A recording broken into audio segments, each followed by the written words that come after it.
Когда мы говорим «гражданская война в России», что обычно представляется? Ну, конечно, красные против белых. Но что, если я скажу, что эта картинка лишь верхушка айсберга? Что это была не просто война двух армий, а нечто гораздо страшнее? Тотальная катастрофа, в которую погрузилась целая нация? Давайте попробуем разобраться в этой сложной и трагической истории. Итак, вот наш главный вопрос. А правда ли все сводилось к битве Красной Армии с Белым движением? Если отвечать коротко, то, конечно же, нет. Сегодня историки все чаще говорят, что такой взгляд не просто все упрощает, он искажает сам масштаб трагедии, которая тогда произошла. И чтобы передать всю глубину этого хаоса, появляется очень точный термин «Великая смута XX века». Да-да, по аналогии со смутным временем начала XVII века. Это был период полного распада государства, когда рухнули вообще все привычные устои. Это не просто битва за власть, это был тотальный крах старого мира, настоящая война всех против всех. Так кто же тогда на самом деле сражался на полях этой войны?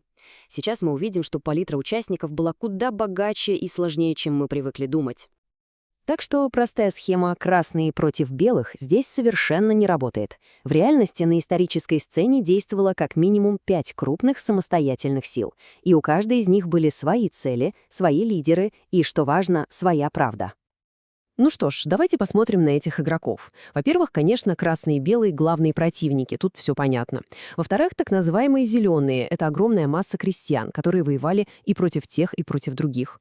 В-третьих, это национальные движения на окраинах бывшей империи, боровшиеся за независимость. Ну и, наконец, иностранные интервенты аж из 14 государств, у которых были свои интересы.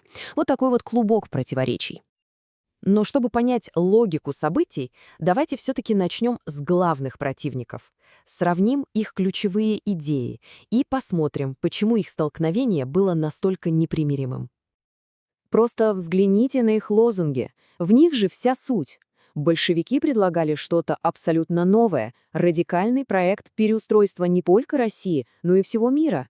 А белые, наоборот, хотели восстановить великую державу, порядок, единство страны в ее прежних границах. Это был фундаментальный, можно сказать, цивилизационный выбор. А вот, пожалуй, главный фактор, который и решил исход войны. Своим декретом о земле большевики, по сути, мгновенно получили поддержку, ну или как минимум нейтралитет многомиллионного крестьянства. А белые, они обещали вернуть землю помещикам. Зачем? А потому что их социальная опора, офицеры, дворяне, и были этими самыми владельцами. Пытаясь вернуть им собственность, белые, по сути, объявили войну 80% населения страны. И это была их фатальная ошибка.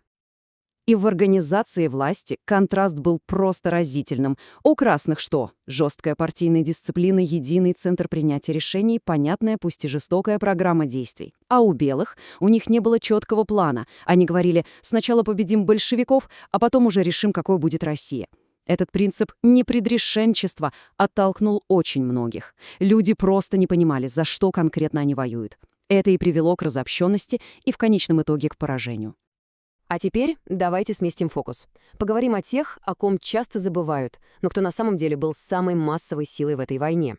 Речь о зеленых. Это крестьяне, которые не хотели ни продразворстки красных, забиравших у них хлеб, ни возвращения помещиков вместе с белыми. Их позицию идеально описывает знаменитый лозунг «Бей белых, пока не покраснеют, бей красных, пока не побелеют». Они воевали за свою землю, за свою волю и против любой власти, которая приходила к ним извне. Мотивы других сил тоже были ключевыми. Национальные движения на окраинах просто хотели независимости, и белые со своим лозунгом «Единая и неделимая Россия» были для них прямой угрозой. Большевики же, по крайней мере на словах, обещали право нации на самоопределение, поэтому многие видели в них меньшее зло.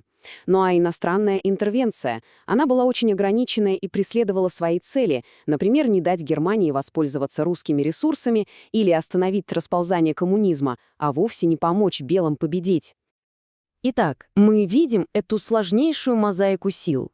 Так почему же в этой тотальной борьбе победу одержали именно большевики? Давайте разберем ключевые факторы их успеха и, соответственно, провала их противников. Это, наверное, один из самых главных и спорных вопросов.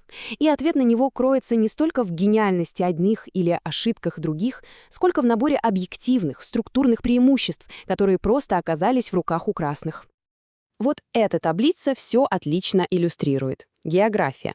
Красные держали центр страны, самый густонаселенный, с заводами, арсеналами и, главное, с сетью железных дорог, которая позволяла быстро перебрасывать войска. Белые же были разбросаны по окраинам и просто не могли договориться о совместных действиях.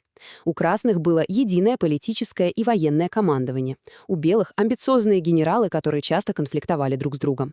Ну и, как мы уже видели, ключевые политические лозунги большевиков оказались гораздо привлекательнее для большинства населения. Но победа в такой войне — это не триумф.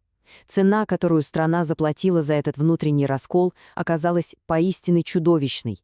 И это та трагедия, в которой не было настоящих победителей. В братоубийственной войне победителей не бывает, есть только выжившие, и цена этого выживания для всего народа оказалась невообразимо высокой. Это шрам, который прошел через каждую семью.